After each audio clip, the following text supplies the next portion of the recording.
Hey everybody, welcome to Open the Gates. I'm Matt Burke, your host, and today we're gonna have on Mike Murphy, and he's gonna be talking about Long Shadow, his interesting project.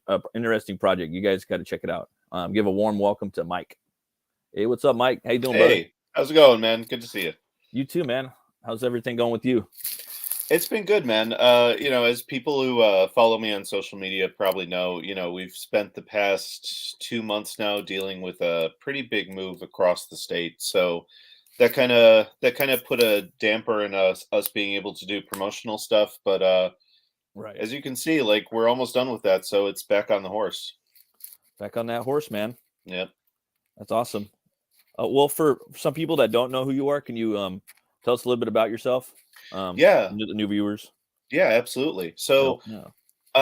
I'm one half of Chibi Comics. The other half is my wife, Selena Hernandez, and we've been a small publishing house for the better part of a decade now. And ever since we hopped into Comicsgate, we've had a bunch of successful projects. The Long Shadow is the most recent. There's been Samurai and Dinosaurs, The Gods Fear Me, Deep Well, and now Long Shadow. And as I announced last night on Twitter, and I'll be updating the campaigns in March/April of next year, we're going to do double fulfillment and get Deep Well and Long Shadow out the door.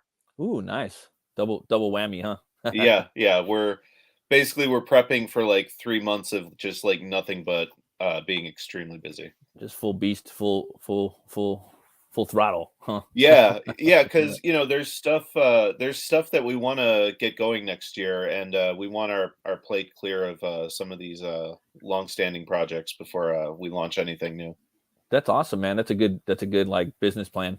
Mhm. Um, with your company, you have a host of different genres and titles for people to partake in. I was wondering, like you as a creator, I know you do a lot of different things artistically, as well as writing. What are Yeah. and who are some of your influences for those two things? Yeah, well, on the art side of things, which I don't get to do as much as I wish I could, I made peace a couple years ago with the fact that, like, just as an artist, I'm extremely slow. Um, so, like on the campaigns, like I'll do the covers for the mini novella, the prequel books. I'll do those, and maybe like another piece here and there once in a while. But yeah, in terms of influences, I guess my top three would be Darwin Cook, Tim Sale, and well, I guess those. Well, and also Eduardo Risso. But Risso more in terms of like the way he handles like layouts and composes illustrations. Right, I don't really take much in terms of like his style. right. Um, like you see a lot of that with in The Gods Fear Me with what's his oh, why am I blanking on my buddy's name? Happens to me all the time, dude. Oh no, he's gonna kill me. No, I do the same. I do the same exact thing like all the time. Right, right. Because yeah, I was about to say Raphael, but he's our artist on Deep Well. No, so yeah, like those three guys in terms of art, and when it comes to writing, uh, if I'm being honest, I pull, especially in my adult years now, like I tend to pull more from film than Yeah, comics necessarily. me too. Yeah, so like my big guys right now, well, it's always been Tarantino, Yeah, Scorsese, me too. but like recently, I'd say over the past like 10 years, Taylor Sheridan's become like a big influence on me. Oh, okay.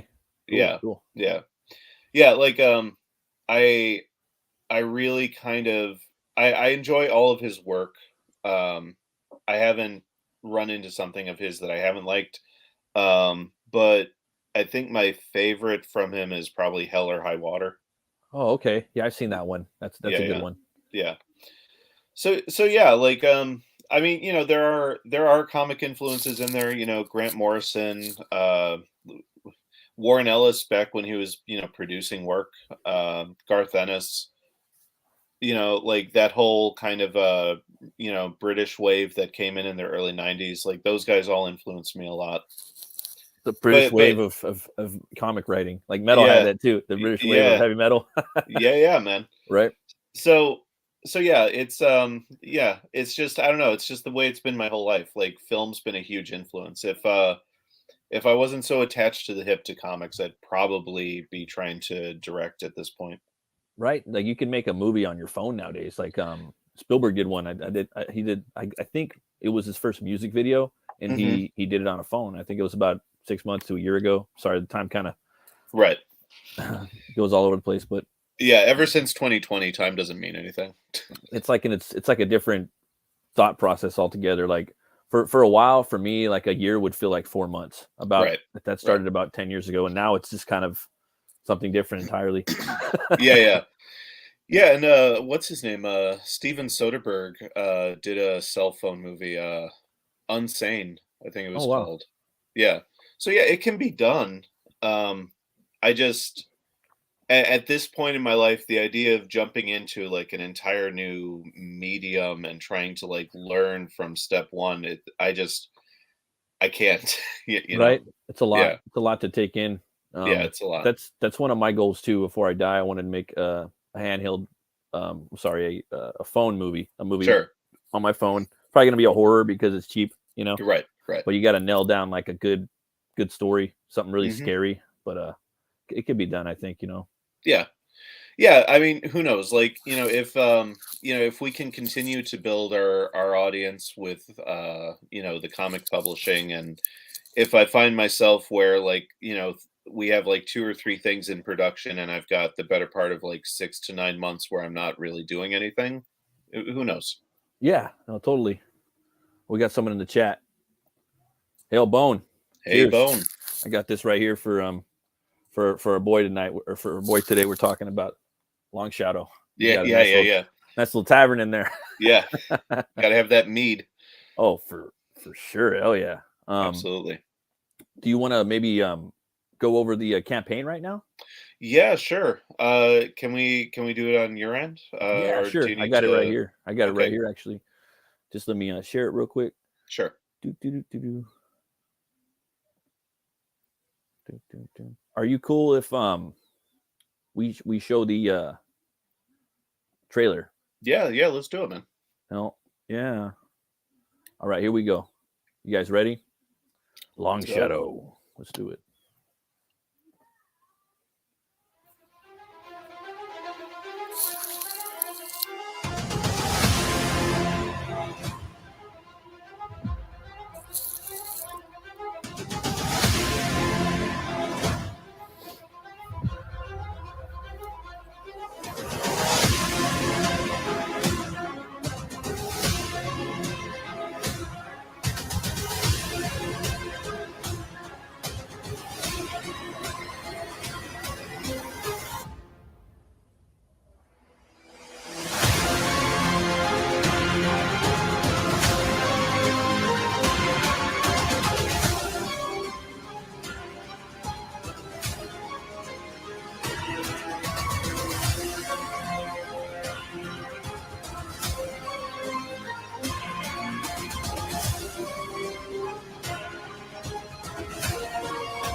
Oh yeah, man. That's awesome. thank you, thank you. Got me pumped up, man. Yeah, I still love Um, that trailer. I can't wait for this book. This is one of my most eagerly like anticipated books for that I backed that's coming up, you know. Awesome, Um, thank you, man. I appreciate that. oh, for sure. Would you like to give a little rundown on the book and the story and the plot, maybe whatever you'd like? Sure, Talk sure. about Long Shadow. Yeah, let's do it, man. So yeah, as the trailer states, it's this is a blending of both fantasy and noir. There's elements of detective fiction. There's elements of sword and sorcery to it. There's elements of high fantasy to it. I kind of wanted to take everything that I love from both of those genres and just put them into a blender. So, Long Shadow is your new favorite ogre detective for hire, and he's based out of a town called Coal on Brick. And one day, every story's got to have a dame. So he's approached by a dame right there, Red Locks, to hunt down and take out the Prince of Echoes, who is this evil, malignant force from another time and another place. You're going to learn a whole ton about the Prince of Echoes throughout the story, and he ties into the overall Murphyverse a little bit. But again, as I always say when I talk about the Murphyverse stuff, each story is standalone. We'd love to have you guys read each and every story that we publish, but you don't have to, and they're not so interconnected that things won't make sense if you don't. So that's kind of the springboard for the story. It's him figuring out who, what, where, when, and why. Like, where does this thing come from? Why is it here? What is it doing? And it's, I don't know. Oh, hey, Pops! I see you just jumped into the chat. Yo, Pops. Sorry, I can't see because I'm on my thing. Right. So yeah, it's I'm really happy with how it's shaped up. The draft has been done for a while, and I did some revisions earlier this year, but then again with some family stuff and the move and everything, we got busy. Jeff's only got a couple illustrations left to do, so now that things are calming down, I'm going to take that time to do one more revision on the draft, and as soon as he's done, we're going to go into post production and formatting and stuff. Nice. Yeah, and the plan is hopefully to be able to do digital fulfillment by December or January, and like I mentioned earlier, this and Deepwell are gonna go into fulfillment by March or April. Sick! I can't wait. I can't wait for that. And Yeah. I'm so amped up for sorry for Deepwell. I just love what you're doing with that and Thanks, everything man. that you're doing, man. You're like really doing something original, bro. Like in this spectrum of independent comics and Comicsgate. You know what I mean? No one's doing this right now, and Well, so I really can't wait for these two books. thank you, man. Yeah, we were talking about influences earlier, and I think one of the things that I take from Tarantino is I like I like this idea of like having a set number of projects that are all diverse and varied. Yeah, it really and that kind of goes back to what you're doing too with the pulps. It's when those pulps came out, those quick, fast stories. You know what I mean? Those hit it and quit Right. it stories, fun. Right. There was a diverse genres for you to pick from. You know what I mean? And Yeah. you're doing that. Yeah, exactly. I mean, pulps, when we think of pulps, we tend to think of, the proto superhero stories, but like pulps covered everything, man. I mean, Yeah, there was fantasy, there was crime. I like all the genres that we kind of know and love today kind of were rooted back in pulps, back in the day. I love that map, dude. It's so jelly, dude. I want to do a map for one of my books. Yeah, dude, you have to. Like, I'm doing maps for every campaign now. Right, for every book. I mean, Yeah. like if you have probably more than like two places, like two settings in your book, you might as well make a map. I'd say Yeah, three. yeah. If you got at least three settings in your book, like three towns, Right. you could do a map. Yeah. Yeah, we're gonna put together a map for the Gods Fear Me 2 of just kind of what the state of the world is. Which Christian Rossi, by the way, I remember the name of my dear friend who's the artist on Gods Fear Me. So yeah, like with the Gods Fear Me, we're gonna do like kind of a map that shows the state of the world because this is 200 years after the fall of man, and like a massive old ones alien invasion. So Okay. just the topography of the planet has changed.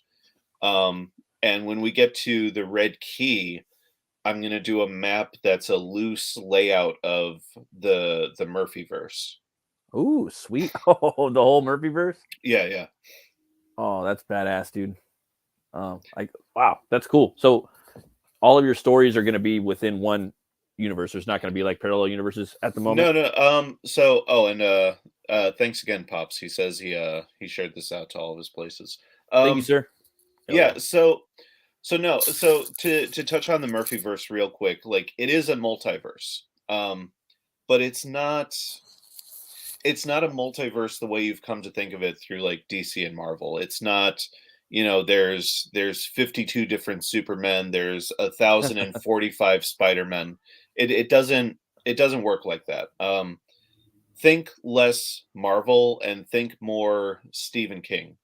Okay. Um, each universe is unique. So the world of Deepwell is its own world. The world of Longshadow is its own world, but they all exist within a Murphyverse. And so what that means is like one of the problems that I have with multiverse stories is there aren't really any stakes because if something bad happens to a character, there's just another version of that character that you can pull into the story if you need. Yeah. It Right. yeah, like what was it? No Way Home, the Spider-Man thing. I still haven't. Oh, I've seen that one, but I haven't Oh, seen the new one with. Was that with all the Spider-Man? okay. Well, I yeah, still gotta the watch new it. one is No Way Home. So, Okay. well, okay. Well, something bad, and I'll be vague about it since you haven't seen it.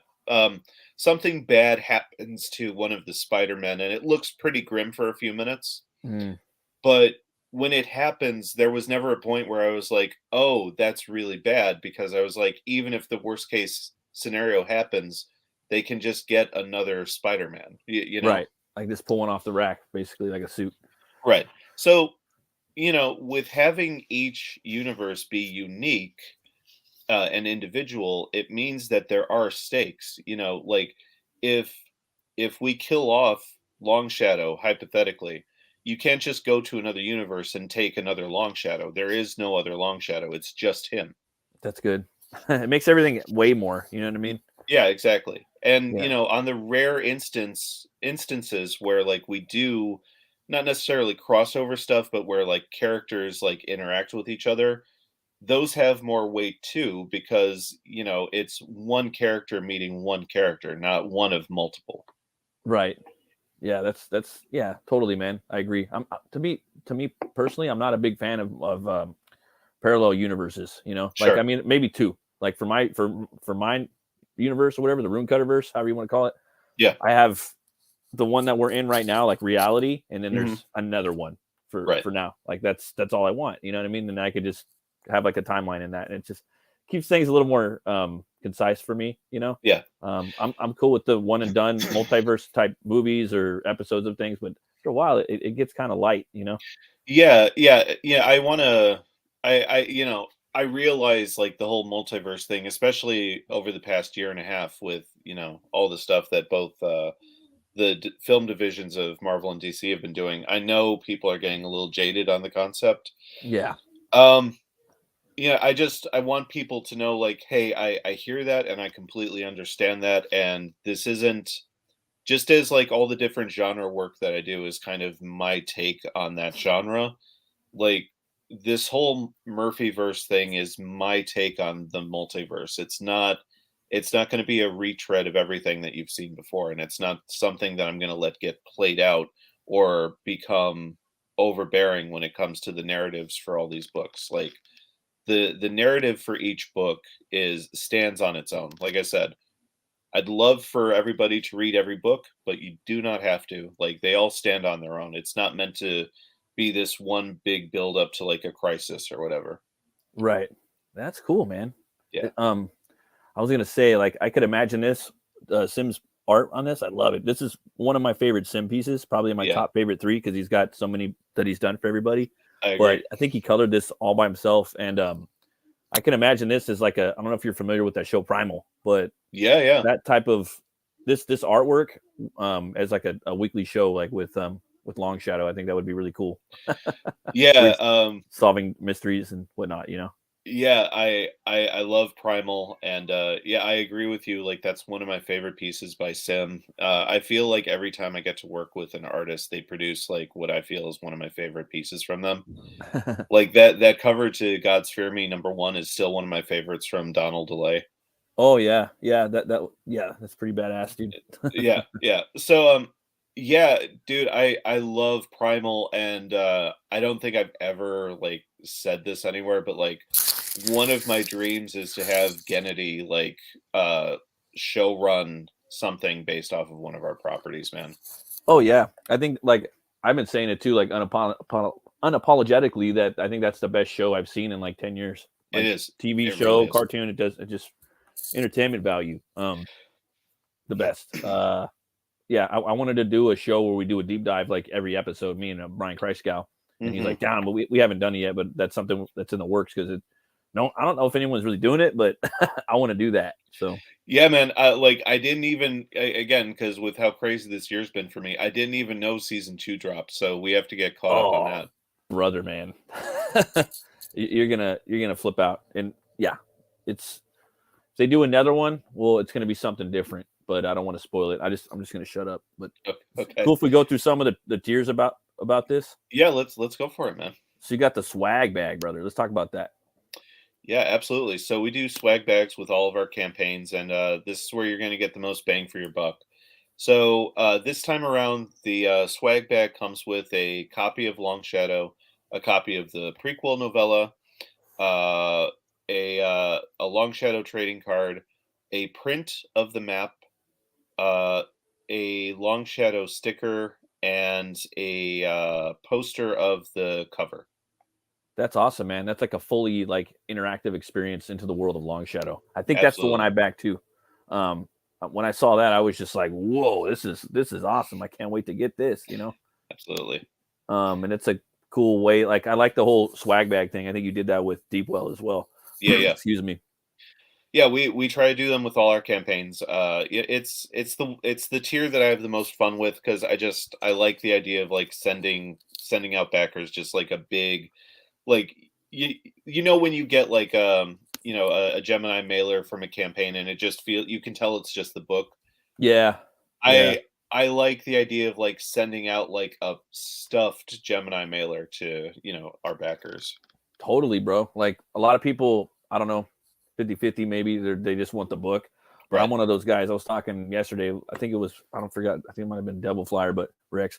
And I was saying I like to get a lot of stuff in there. I like the tchotchkes. It Yeah, feels like it's exactly. Christmas for me. I go work my 9 to 5 job and do this and that. And then sometimes I'll get a little something in the mail, a little gift. And Right. it might be from a campaign that's I forgot about. And I open it up, boom, and it's got all this stuff in there, and it's just like Christmas, bro. It's like my Yeah. birthday. Yeah. Yeah, like we last week we got our Mavericks order in and I'm jealous, man, because like Oh, he I can't wait. I got one of those too. that was an entire box full of stuff, man. It was ridiculous. Oh, I can't wait, man! And what he's been doing with his campaign and the way he's just been setting up his whole the way he's been running everything, it's very surgical, I Yeah. would say, and Very surgical. focused. That's a good term. I can't wait for that. So you got the Long Shadow main cover Hmm. right there. What I like about your campaign is it's got all this artwork, man. You know what I mean? You got Preston Azevedo art right here. You can get the alternate cover. Hmm. Um, People can get that book right there. You can get the sim cover as well. I mean, Right. this isn't the artwork, but the different covers. Hmm. Both covers right here. Digipacks, you can get the whole Murphy verse right there and get caught up on that. Love that Kelsey cover. I think that's one of his best pieces I've ever seen, by the way. Yeah, yeah, absolutely, man. Yeah, we had physical editions of the Chibi pack, but that sold out and we have to go back to print on Samurai. So yeah, whatever our next campaign is next year, there will be a fresh physical edition of the Chibi pack. Hell yeah. And then you got this Preston, these sets of Preston cards. I think people are missing out on these. This is like I think Preston's one of the best artists like alive right now. Yeah, yeah, That's I doing what agree. he's doing. And yeah, you guys need to jump on these. I don't know if anybody really knows about this, but you got the this pack right here, and I mean, for someone like me, like I'm not an artiste, but I like, Mhm. I'm an artist, dude, and I'm learning, and I like seeing art on campaigns. I like, if people could do it, it's do Right. it. Right. Um, Yeah. I mean, Preston's the best. I mean, we call him Best Preston for a reason. yeah. And yeah, like one of the 3 cards sold, but we still have these 2 available. And yeah, I felt it was a great way to get some original art from him, and you also get both the book and the prequel. So And people love that. I've seen that on, I forget who, but people are like, dude, if you're gonna have an original art, put the book in there, because right, usually the original art will go from $100 to $500. You know what I mean? right, So if you right. throw the book in there, it just makes it like a sweet, sweet. I call it a birthday pack. You Yeah, know what yeah, I yeah, mean? yeah. So we got some art right here too. The Prince of Echo Strikes. You can pick that up too. Yeah, so Jeff's been kind enough, whenever he finishes a piece, he lets us throw it up for sale, and yeah, it's been a great way to, again, get some original art out there in the world. And yeah, as with the Preston trading cards, like these little original art pieces do come with the book as well. Sweet. And I'm just gonna run through them real quick. So we got the Demon Amun. I'm not sure how it's pronounced, but we'll Yeah, find out. a moon. Original art, Amun. And then you have the Veda, the Crone original art. That's badass. I like that one a lot. Yeah, it's pretty great. We have this piece right here. This is probably like one of the probably I would think this is probably the first, second, or third piece you've ever done for this character when you were doing the concept, right? Yeah. So like we listed the concept art for sale on the campaign, and yeah, like I needed to do these quick sketches to give Jeff something to work off of, and like they turned out pretty good. So we were like, why not just add them to the campaign? And yeah, so real quick for the many echoes, it's our drawn in tier, and so basically think of the Prince of Echoes as kind of a parasitical thing take on vampirism. Instead of blood consumption, like he physically drains a person's soul or spirit and is then able to inhabit their body. Sounds like my So old boss. yeah, I'm sorry. exactly right.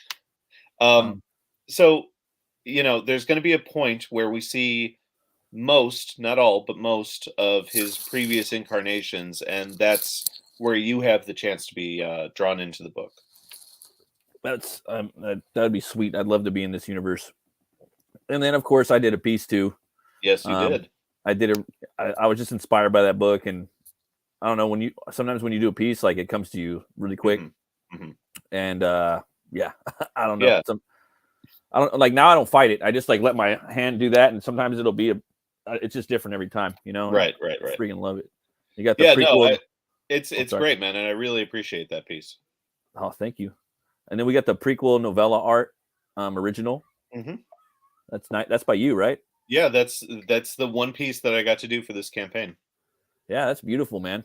Thank you. Like, I think you should do more art, bro. I like Uh, your style. It's got an old school, like, I'm sorry, I get confused on the ages, like, mhm. but it definitely has like a bronze age feel Thank you. to it, golden Thank you. age, which Yeah, yeah. I like more. The more I go back into comic books, I like a lot of the old school stuff, dude. I Uh, hear you. I'm a I hear '90s you. kid. I mean, that's where I love the most. Right. Um, Main cover original art. I wish I could buy that, and that's got that Jalo feel to it, man. Hmm. Hmm. um, 100%, man. yeah. And yeah, like I told Jeff, once the commission went through, Yeah. I told him, like, I can just add the yellow in, digitally, like you can just focus on the live art, so to speak. And he was like, no, it's okay. So, if anyone does buy this, like the entire thing top to bottom is covered in yellow. So like, but and then you could put it on like I would put that on in my living room. I'd put that like I'd probably put it like maybe even above like a fireplace or something. It'd Yeah, be a yeah. good talking point, and the yellow would just draw you in, and Right. you could see the brush strokes and everything. Like really get in there. Even in the yellow from here, it looks flawless. But for me, I don't want to see the flawless. I want to see the little microscopic brush strokes in there. Yep. Um, then you got the Preston cover, original art. You know, Hmm. the Yeah. Preston's. Oh, I love his pencils. The It's pencil king. again, it's one of my favorite things I've seen from him. Yeah, it's awesome, dude. And damn, you guys just like a dang. Look Yeah, at that. yeah. See? Everything else is sold out. Woo! So you guys come and check this campaign out. It's going to be closing up pretty soon. So for me, what I like for Christmas is, what do you want for Christmas? We do the white elephant with my family members. I'm like, hey, go back me a book, Yeah, straight up. yeah. It used to be give me a gift certificate, for somewhere. Right. But now it's like, no, there's so many books I want to back. So come back, LONGSHADOW. But yeah, man, I'd like to talk about LONGSHADOW as a pulp. Yeah, let's do it. A pulp book. It's not like your typical comic book. It's more like like an old Solomon Kane book, or you know what I mean. Yeah, there's a lot of Robert E. Howard in there, man, for sure. Yeah, dude. And for people that don't know about pulps and illustrations with pulps, you want to give a little rundown about that? Yeah, absolutely. So pulps were always something that I grew up with. My dad had some of the original editions, but for the most part, what he did was he collected the original paperback reprints that they did throughout like the 60s and 70s. And those things were beautiful, but the problem was those reprints took out most, if not all, of the interior art. So they just kind of became like little mini novels. And like a quick rundown for anyone who isn't super familiar with pulps, like they really kind of were the bedrock of what eventually grew into the comic book industry. They weren't novels and they weren't comics. They were somewhere in between. They were illustrated novels. Call it 6 to 8 chapters and like maybe 2 illustrations per chapter. And as we talked about earlier, they covered a huge array of genres, horror, fantasy, crime. And yeah, like these things were what everyone was fixated on pre comic books. And I love the format, and I love how fast and accessible the format is as well. So, Yeah. Right. so Well, sorry. no, go ahead, man. Go ahead. No, I can't. I'm gonna hold on to it. Okay. So when we started this year, I was thinking about pulps a lot, and I knew that it was gonna be a couple months before we could launch like another major campaign. So my mind turned to the idea of pulps and like what would modernizing it look like? Like how could we bring that format back without people associating it with, like the Shadow, or again, like with the Robert E. Howard stuff? And so this really is my stab at that. And I think we're pretty successful at it. I mean, obviously that's for the readers to decide. But again, I'm happy with how the text itself is shaped up. And like I'm at that point now where I can't wait to start like formatting the pages and like dropping in, Jeff's art to Yeah. the chapters.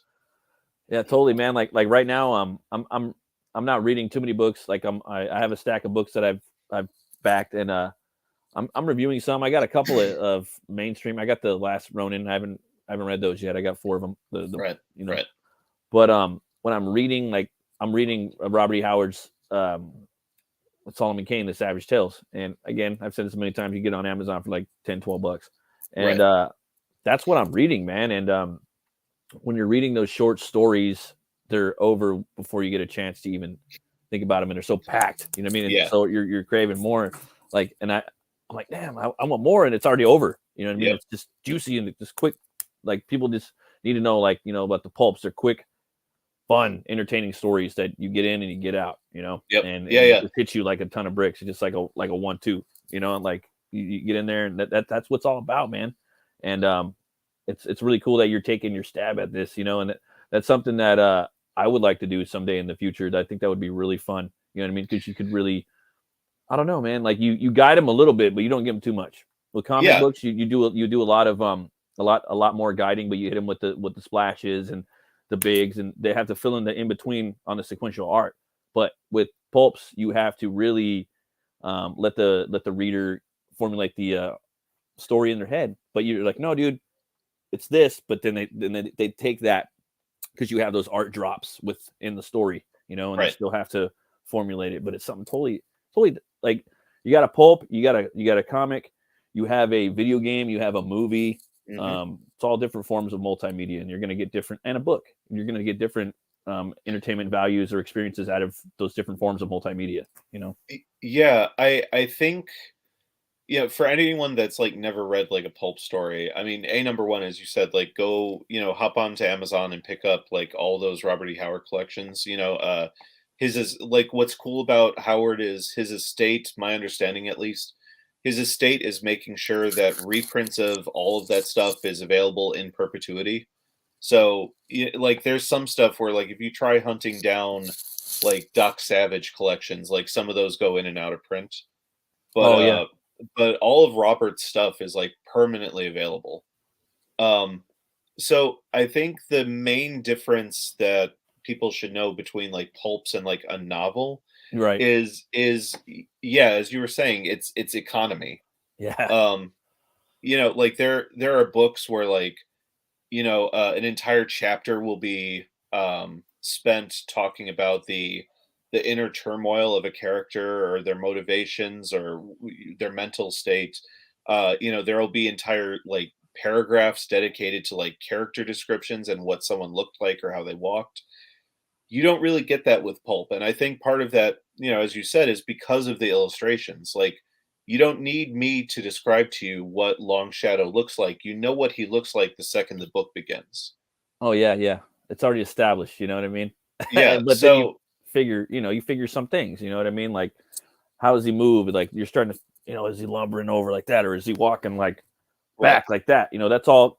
But still, your little nuances here and there, you're going to establish in your brain. You know what I mean? right, right. So yeah, like the writing is really economic. Like with pulps, you get in, you get out. You have to make your point, and as you said, the reader just carries the rest of the story. Yeah, and I think that's going to be real fun. For the people that back this book that haven't read the pulps, I think they're going to be in for a real treat, and they're not going to know what the fuck's going on in their brain for a little bit. Thanks, man. Like Thank you. no, but like seriously, like they have no choice. Like once they Right. read it, they're like, "Whoa, what's going on?" Like you're going to take over because of this different experience. Yeah. I was going to ask you, man, what's your favorite metal band? Whew. Okay. Yeah, and I am Cole Pops if you're still there, and I'm a cold-blooded person. So okay, so like some quick background on me. Like my upbringing, like I was raised on like rockabilly and the blues. Yeah. And once I became a teenager, I got heavily into like punk and hip hop.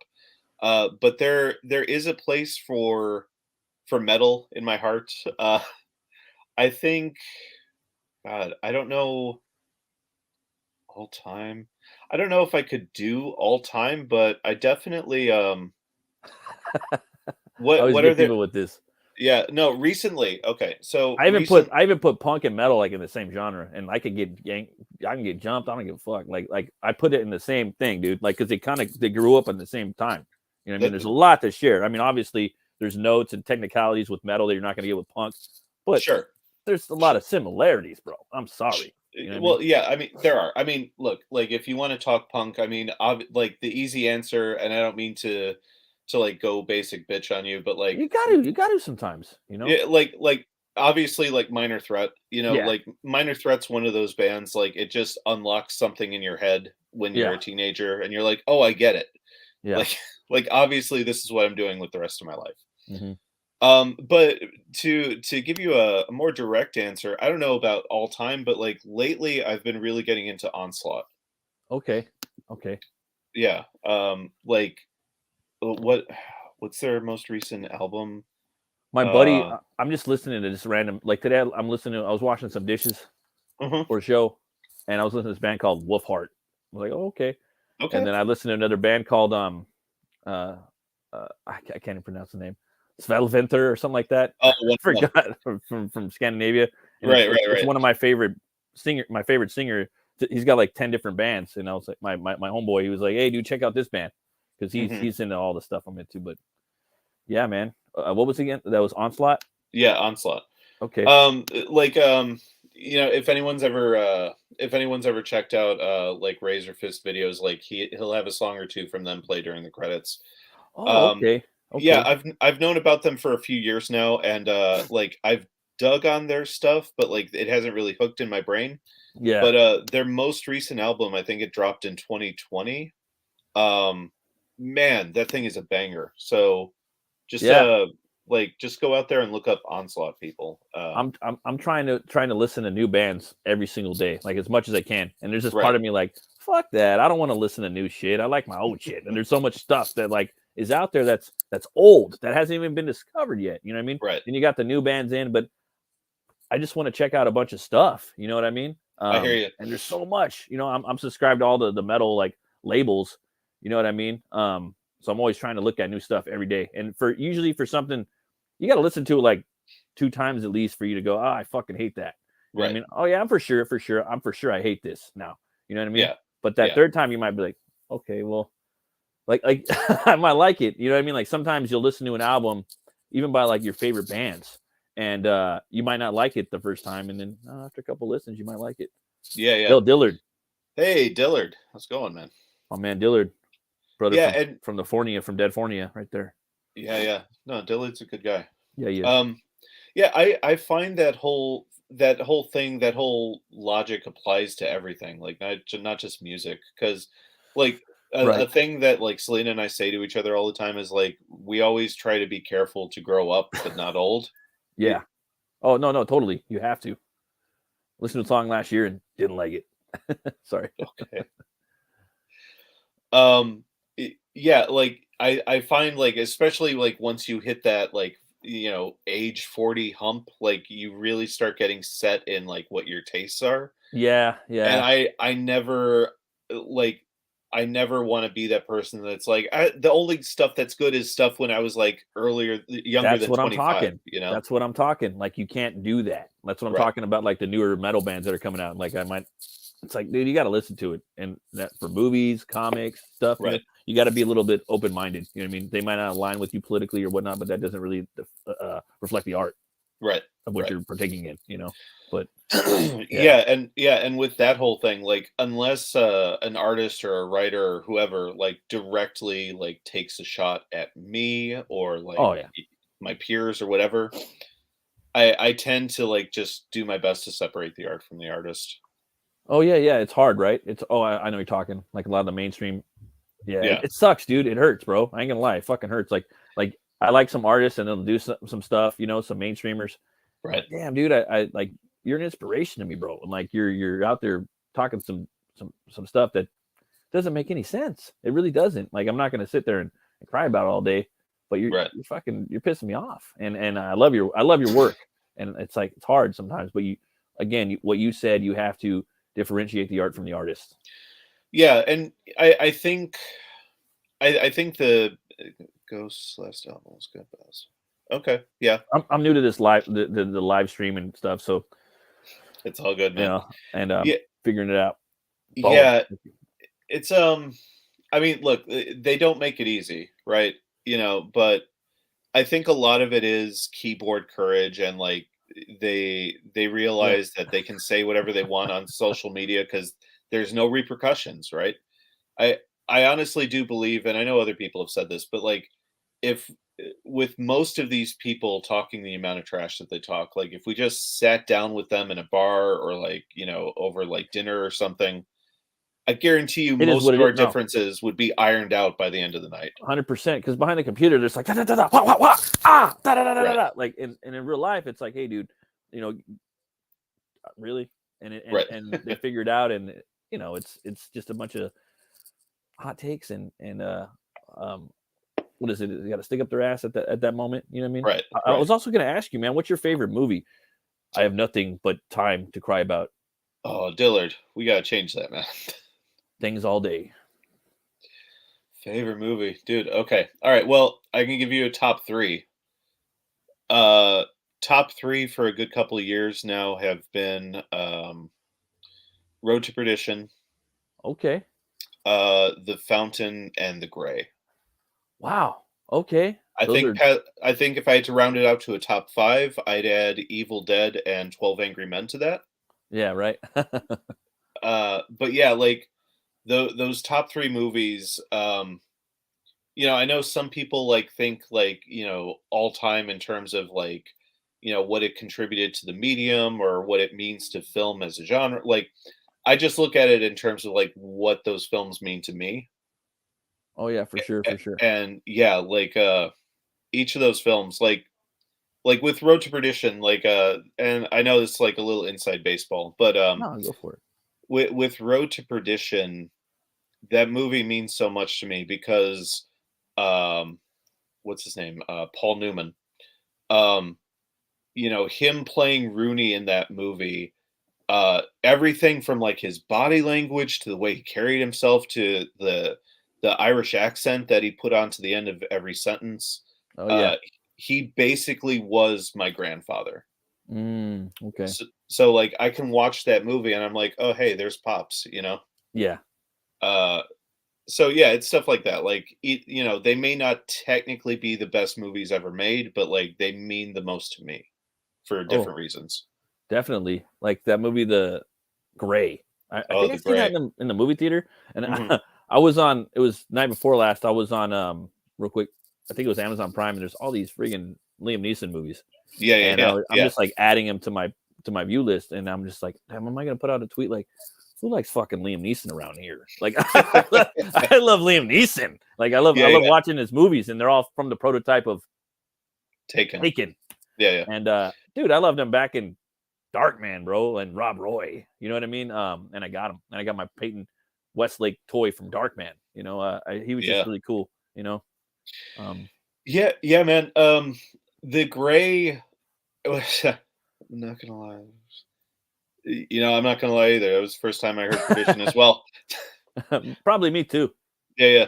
Um, so with The Gray, like what's funny about that is like I really had to be sold on that movie by an old friend because I like Taken. I'm not Mhm. ashamed to admit I like the Taken movies. Yeah, me too. But I made I made the snap judgment of like, oh, that's just Liam Neeson fighting wolves for 2 hours. I don't need Me to see too. that. I And mean, and an old buddy of mine was like, "You don't understand.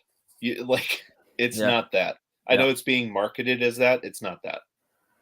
And yeah, watching it, I was like, "Oh," and I understand people's like negative reaction to The Gray because they go in expecting Liam Neeson beating the piss out of wolves same for thing 2 hours. with the Northman. But Right, yeah, right. Yeah, exactly. The Northman's another example of that. But yeah, like you watch it and you're like, "Holy shit. This is just this meditative piece on like what it is to be a man and survival and like the ravages of life and yep, I like just my brain wasn't ready for what that movie actually is. yeah. No, it's a study on all of those uh topics of contemplation, and this wolf's gonna eat me. You know what I Yeah, mean? And yeah, I thought, in retrospect, I look back and hated the ending, but then as I age, that ending is yeah, yeah. No, is very that satisfying. that movie that movie spoke to me in a way that few movies do. So you got the gray. You have what were the other two again? The Gray, Road to Perdition, Road to Perdition. We covered that, and and The Fountain, the which Fountain, and that's with Hugh Jackman. It's a Darren Aronofsky movie about the Fountain of Youth, right? yeah, yeah, yeah. I know people got a thing about Aronofsky. I don't mind the dude. And yeah, like I got a lifelong thing with death, and that's all that movie is about. Yeah, yeah. And the other reason like it's a top 3 for me is like we saw that shortly after we moved to Portland and Mm, so Selena and I are in the theater and it's cleared out and we notice like maybe like 4 or 5 feet to our right, there's this like older looking woman standing in the aisle and just watching the credits play out. And the credits finish and we get up and we're leaving and like she comes up to us and she's like, "Well, what did you think of it?" And we start talking to her about it, and a couple minutes into the conversation, she reveals to us that she's Aronofsky's aunt. Yeah. Yeah. Yeah, and like giving like not just making the claim and not backing it up. Like she She's was Ninja showing that us, movie. yeah, like she was showing us Yeah. stuff on her phone, and like she was telling us like personal stuff about their family. So it was just this really like weird like disconnected moment of like, holy shit, we're talking to Aronofsky's aunt. You know? Oh yeah, totally, man. I Yeah. really like The Wrestler a lot. I probably Oh, saw it dude. twice, but like respect, like there's all these movies I want to go back and watch, but I don't have time to do it. But I really Right. like that movie for different reasons, Yeah, And man. I like Black Swan a lot. And then going Yeah. back and or watching because I do this horror show with Brian Kreisgau, and he's an encyclopedia on horror and aficionado, and about the Giallo and all the foreign Right. films and all the American films, whatnot. He's got it. He Right. knows it. Suspiria. People have Mhm. spoken about that movie, and I never watched it. Sat down, watched it. Pretty scary, but the end is really scary for me. Yes. I mean, it's an attack Yes. on the senses. But when I watched that, it made me think of Black Swan, and I was like, I wonder Mhm. if he got it. It was the whole ballerina aesthetic, But Yeah. he was gonna do Yeah. Batman. He was gonna do Batman, dude. And I I think that would got have been cool. yeah, I would have you watched the know, shit out of that. I mean, look, I love the Nolan movies, and Nolan himself, like Nolan's my guy. Yeah. But like I would have taken an Aronofsky Batman film just to see how crazy it would have been. Yeah, like I was down with that Reeves movie. I know there's a whole Batman gate, but I was like, hey, I'm cool with the low tech Batman. Fuck it, kind of Streets. Kind of reminded Right. me of the Streets of Fire. Did you ever see that Right. one? Yeah, I With did. I like that movie. I like the little street fights and they're using the ice picks and Yes, the ice picks. the ground. Was it yeah, and then the rock and roll feel of it too, but it's not a real world too. Mhm. And some it's like an 80s rock and roll like street 1940s movie, and it's really Yes. dark and gritty, and there's I don't know. I think like it's almost in the vein of The Crow in some weird way, where it's like an I can see alternate that. Yeah, take yeah. on that world. You know what I mean? Sure. But yeah, man. So that's kind of why I like some of the stuff of the new Batman movie. I didn't. Mhm. I mean, I thought it was cool, but I don't know. But I guess there's this new thing where they're gonna have. I don't know if you heard the news. They're gonna have one Batman. Zaslav is gonna just say. He just said that there's gonna be one Batman now. Right. So I don't know if Right. they're gonna whittle it down to him or Affleck. But I'm interested. Yeah. Yeah, man. I don't know. I liked the Batman. I don't know that I can say I loved it. Yeah. Yeah. I'll be honest with you. My Yeah. biggest Yeah. issue with the Batman was Gordon Okay. because Okay. Gordon, like, I love that actor. I can't remember his name. Joseph Wright, I think. I can't remember his fucking name either. I'm sorry. Something right. Yeah. Yeah, Something right. escapes me. But anyway, his entire role in that movie is to ask the stupidest questions. Yeah, he's giving him all the answers in some ways, like kind of hinting. Like I don't Right. know. It seems Batman Right. was Like, kind of like blundered a little bit in some ways, But yeah, yeah, like in appreciate the effort, Gordon's I guess. confusion, like Gordon acts like a confused idiot through the entire movie, and that confusion is what makes Batman go like, "Oh, well, because you don't know shit about this, that reminds me that the answer is that," Yeah, Like yeah, I'm like, that's not Gordon. Like when when there the point with the thumb drive where they see the thumb drive and Gordon's like, "What's a thumb drive?" I'm like, "You know what a thumb drive is, Gordon." yeah. Like there was some of that in there, and I think the attempt of trying to make him a Watson and make it a Batman greatest detective movie, and Right. I don't Right. know. I thought that was Right. cool, but again, everyone knows it was a lot of like playing dumb between the two of Right. them. You know what I mean? It's like, come on, Yeah, dude, really? Come on. You know what I mean? You would have figured that out already. But I like the effort. I like that they put him in the movie in the bat suit. Most of the time he's in bat suit, But yeah. Yeah, he was again, low I tech though, I and they could did build it from there, I guess. Like he can't yeah, even fly off a building. He's got to use like that. He's got to use the wingsuit. You know what I mean? the Which I think is paraglider kind of suit or whatever it is. I think that's kind of cool in a way, and you could take it in any direction from there. And he says he's Right. down to play in any movie as long as people want him. And then Affleck, he's kind of flaky. So I don't Yeah. know.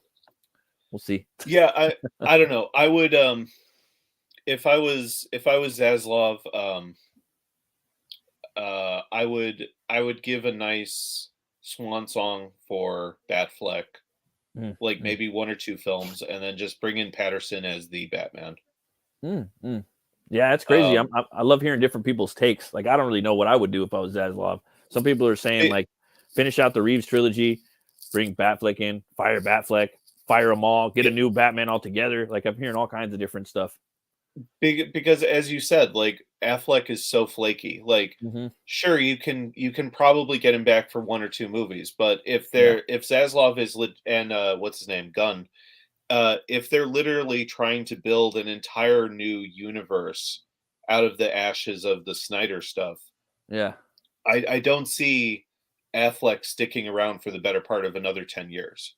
No, and like to be honest with you, Battinson, I never watched any of his movies before. I just seen kind of like bits and pieces of his indie stuff after the Twilight stuff. I never watched any of the Twilight stuff. I was watching the Right. Underworld movies instead, which is very similar. Sure. Sure. But I was like, hey, you know what? I don't fucking hate him. He's pretty big. He kind of reminds me of like a Neil Adams Batman. You know what I mean? He's tall. He's like one of the taller Batman in the movie verse. You know, and he's got a big head, but he's big. You know, he works out a little bit. You know, and he says he's down to play the role. So again, you could take the role in a lot of. You could take it anywhere because they grounded it. I said the same thing about Batman Begins. They could have taken the franchise in any direction after that, more fantastical. Right. Anything they just. That's what I like. I think like for me, I look at like the Batman. It's almost like a sequel to Batman Begins a little bit in some ways, but not a little like, bit. Yeah. You know, I was gonna ask you, man. What's your favorite brew? Oh, sorry. What were you gonna say? No. I was just gonna say. Like I always tell people, like the best way to watch the Batman is to watch that animated Batman Year One and then watch the Batman because the Batman has tons of stuff from Year Two in it. Tons of stuff, right? That's brilliant. And there's a lot of Frank Miller stuff in there, you know. For me, like I ain't gonna lie, like I like or dislike movies for the stupidest fucking reasons. You know what I mean? You're like, really, dude? Are you serious? Like for me, you know, like for me it was kind of long, but the main thing that got me was they jam-packed all of the fight scenes into the first 20 to 30 minutes of the movie. And what I liked was there was gangs in there. There was a Joker gang in the beginning, which that was a Joker gang because he's a street slanger. Yeah. He's a street slanger. Yeah. Like from what you gather with the, you know, the behind the scenes stuff where he's doing the whole Hannibal Lectering. So there's that, and then you have the Penguin gang. There's a Penguin gang in there. So this is all Arkham City video game esque. And then you got the Riddler, like, you know, the Riddler gang at the movie. So I don't know, man. I think with a 3-hour movie like that, they should have spread out the action a little more. And I like what they did with some of the action. I like how Batman isn't a ninja. It's another take. He doesn't have to go to Ra's al Ghul. I was telling the wife about that. She's like, you know what? It's kind of believable. Like he's probably not going to be a ninja. You know what I mean? I mean, he's probably going to make up his own Bruce Fu or whatever you want to call it. You know, but for me, it was just like spread the fight scenes out more, bro. Yeah, that's what I'm saying. Like it was just straight up Year Two. Like I love that there are so many scenes where he just walks into a room. It's not that he just like, you know, ninjas his way in. Yeah. Like he just like dealing with the Penguin at his club. He just walks into the club. Yeah, like, it's very Streets of Fire, like the whole with the subway going over the head. Subway. I like that. And he just goes in there. I'm here to see the Penguin. You know, and that little fight scene he had with the guys, I like that too. I like his guns where he's got a gun that's just attached to his arm where he can shoot up. That's his grapnel gun. Right. Then he's 6-shooter. He has a 6-shooter gun on the other one. We're strictly for shooting at people, shooting people only with the grapple, and he pulls them. You know, I thought that was kind of cool. You know what I mean? I wish he would have glided a little more, like with the wings. I don't like the bat. Sure. Like the bat suit was 100% believable, and I give him an A for effort on like the glider suit. Like that. Yeah. Like if there was a Batman now, it's a crazy vigilante, it's probably what he would have. But I wanted to see the gliding, like they did it. They nailed it in Batman Begins. But and then the Batmobile, there wasn't really anything special about it. It was completely grounded. There wasn't any guns. There wasn't any grapnel hooks or nothing on it. So I kind of, you know, there's certain things I liked about this movie, but it could have been cut and they could have spread out the action and made him a little smarter as far as detection goes. And I think it would have been, wow. Yeah. And, you know, like I feel that there's room for improvement. Yeah. And that's why I'm saying, like, you know, do what you have to do to wrap up Affleck's version. Yeah. And then just let this guy grow into the role over the next 10 years. And I bet like by the time like we're up to like whatever his last appearance is going to be, he'll be incredible. I think he could be a cool Neil Adams Batman. Like if you get him in the suit, like he's got the build for it. That athletic tall build. Affleck's perfect. He could be any buff Batman. Like that's who I want, but you can't depend on the guy, I feel. I gotta ask you though, man, what's your favorite beer? I mean, if you do drink, or what beer or whatnot. Yeah, I don't drink much. When I do, Yeah. I'm a Guinness guy. Oh yeah, love me some Guinness. Love me some. I'm a Guinness guy. But like honestly, like I'm more of a whiskey guy. Yeah, me too. I Yeah, mean, I like them both. like Knob Creek my drink of choice. Yeah, that's fire. I like that one a Yeah, lot. I like the Bullet. Maker's Mark's pretty good too. Um, Maker's Mark's good. right now I got a bottle of Kraken rum. That stuff's pretty good. I mean, it's not I don't know. I like the rye a lot though. Um, Okay. I've, I've noticed with like a good tequila, decent rum, like for me, Kraken's like mid tier to low tier. Hmm. Then you have Bullet's a good mid tier. It was better for a while because they had single batch numbers on the bottle. But Sure. man, whenever I get a little scratch in my throat, I just like fill that up with like let's get one ice cube in a nice tumbler.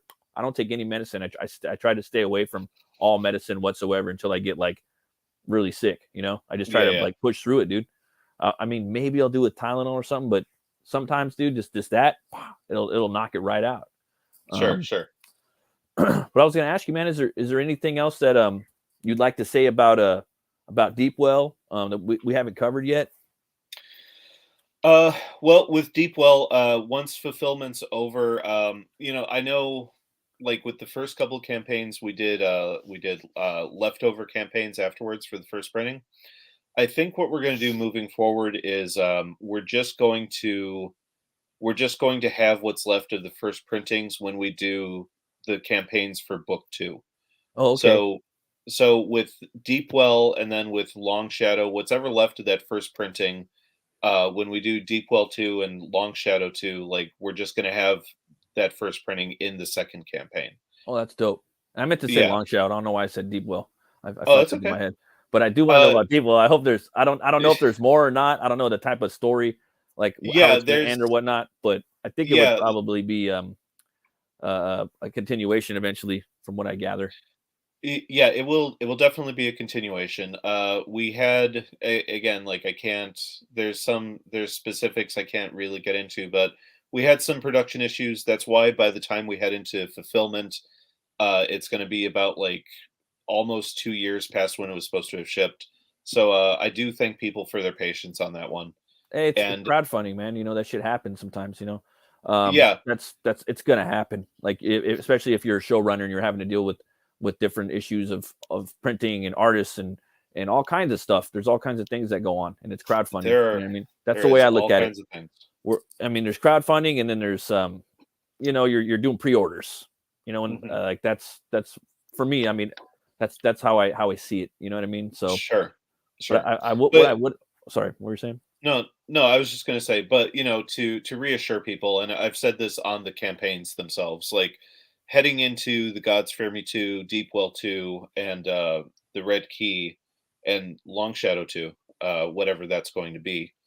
Um, like we've taken precautions to help mitigate what's gone on the production end of things, and so the delays shouldn't be anywhere near as big heading into those books. Sweet, sweet man. What I would like to say too is about like Deepwell and Hmm. Long Shadow. What we're talking about mostly here today is that the respect from the origin of sequential art and where the comic book came from. You're doing the dime store novel too with Deepwell. You're doing Yeah, the pulp with Long Shadow. It just takes a lot of balls, dude, for you to even do that, and thanks, expose man. to like our generation, and Hmm. the ones before that to even this type of multimedia, man. And I just got to give you props for that, dude. I know when they come out, people are gonna get their minds blown. So Thanks, man. Yeah, I mean, thank you. It started.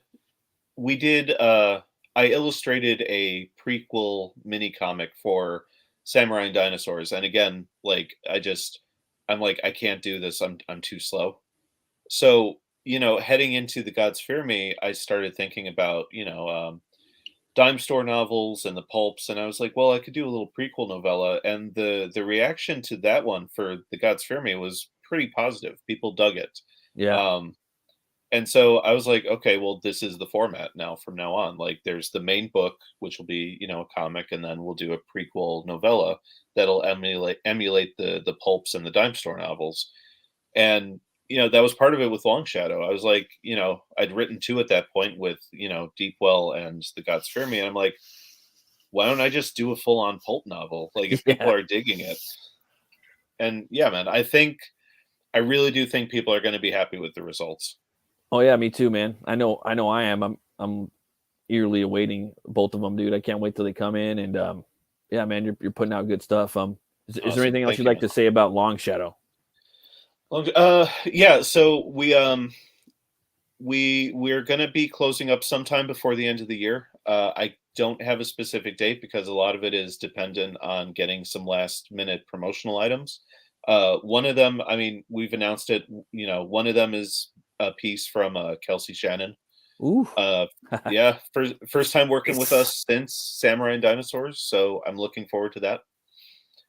And there's another artist or two who are doing some promo work for us, and so until I have that, I can't give a specific date when we're closing, but it will be before the end of the year. So if you've been on the fence about Long Shadow throughout 2022, like, this is your shot.